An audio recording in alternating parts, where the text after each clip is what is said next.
Alors chez vous, c'est reparti, ça y est, la trousse, elle est prête, vous y retournez à l'école ou vos enfants, ils y retournent?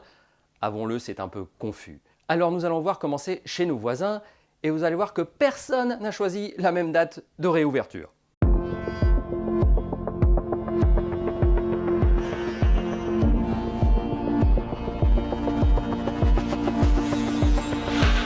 En Allemagne d'abord, c'est déjà reparti depuis lundi dernier avec l'objectif que tout le monde reprenne l'école d'ici l'été prochain. Et dans les cours de récré, c'est plutôt zen. Pour l'instant, si j'ose dire, cette rentrée des classes se passe bien, dans une relative sérénité. C'est même assez impressionnant à voir de la part des enseignants, des élèves, des parents. Il n'y a pas d'inquiétude.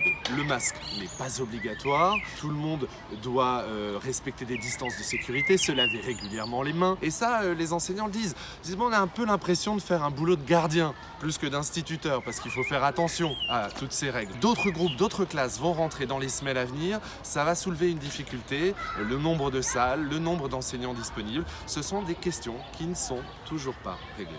Un peu moins zen, la Belgique, très touchée par le virus. Reprise prévue seulement le lundi 18 mai, plus tard que chez nous, et de façon dispersée parce qu'en Belgique, il y a plusieurs Belgiques. Alors la date du 18 est indicative et les règles pourront être différentes selon que l'on est dans une école flamande, francophone ou germanophone, car l'éducation ici n'est pas une compétence fédérale. En Flandre, à quelques kilomètres d'ici, derrière moi, l'école reprend bien le lundi 18, mais il y aura par exemple une journée de test le vendredi 15 et les classes jugées prioritaires ne seront pas toujours les mêmes qu'ici à Bruxelles dans les écoles francophones. Il faut ajouter à cela la spécificité des écoles internationales, très nombreuses dans la capitale, très autonomes dans leurs décisions. Les écoles européennes, par exemple, examinent en ce moment une éventuelle reprise, mais qui ne sera pas avant le 25 mai. Allons un peu plus loin. Au Liban, peu de victimes, confinement drastique et prudence maximale. Regardez, les grilles des écoles sont toujours fermées et ce au moins jusqu'au mois de juin. Ici au Liban, le déconfinement a démarré à la fin du mois d'avril. Il se fait en 5 phases jusqu'au 8 juin. Avant cette date du 8 juin, les écoles restent fermées au Liban. 2 exceptions, les crèches et les classes des élèves qui passent des examens nationaux comme le brevet des collèges ou le baccalauréat. Reprise prévue pour eux lors de la 4e phase du déconfinement, ce sera le 24 mai, juste après la fin du Ramadan et la fête de l'Aïd qui est redoutée ici par les autorités. Au final, les élèves libanais auront manqué 14 semaines de cours, 3 mois et demi. C'est beaucoup, mais c'est le prix à payer pour que le Liban ne soit pas confronté à une 2e vague alors qu'il a plutôt bien géré la première. Enfin, en Italie, c'est comme en Espagne, zéro risque, tout le monde en vacances.